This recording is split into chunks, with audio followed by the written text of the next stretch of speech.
द्रोणाचार्य और भीष्म पितामह के वध का असली कारण क्या था? श्री कृष्ण ने बताया था रुक्मणी को। जीवन के मूल्यों को अगर आप समझना चाहते हैं तो महाभारत कथा एक बहुत ही प्रेरक कथा है।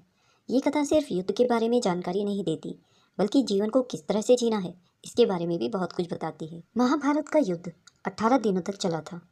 इस युद्ध के 10 दिनों तक भीष्म पितामह सेनापति थे। भीष्म पितामह के बाद कर्ण के कहने पर दुर्योधन ने द्रोणाचार्य को सेनापति नियुक्त किया था। युद्ध में इन दोनों का वध ही छलपूर्वक किया गया था। इसके पीछे की असली वजह आखिर क्या थी, इसके बारे में भगवान कृष्ण ने रुक्मणी को बताया था। श्री कृष्ण और रुक्मणी का संवाद। 18 दिन बाद जब महाभारत का युद्ध समाप्त हो जाता है तो भगवान कृष्ण द्वारिका लौटते हैं। तो रुक्मणी गुस्से में होती है और भगवान कृष्ण रुक्मणी के चेहरे के भाव को भांप लेते हैं और प्रश्न करते हैं, रुक्मणी क्या कारण है कि तुम मेरे लौटने पर प्रसन्न नहीं हो? तब रुक्मणी कहती है कि प्रभु ऐसी बात नहीं, बस मन में कुछ शंका और प्रश्न है जिसका उत्तर सिर्फ आप ही दे सकते हैं। तब रुक्मणी श्री कृष्ण से पूछती है, आपने भीष्म पितामह और द्रोणाचार्य के वध को आखिर हामी क्यों भरी, जबकि ये दोनों तो धर्म को मानने वाले व्यक्ति थे?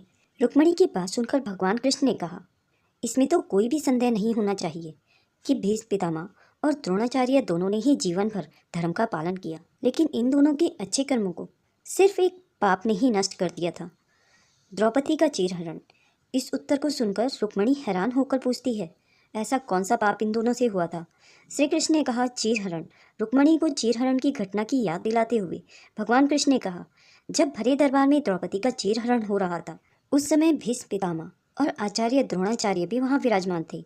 ये दोनों अगर चाहते वरिष्ठ और पूज्य होने के कारण इस कृत्य के लिए दुशासन को रोक भी सकते थे, लेकिन इन्होंने ऐसा नहीं किया।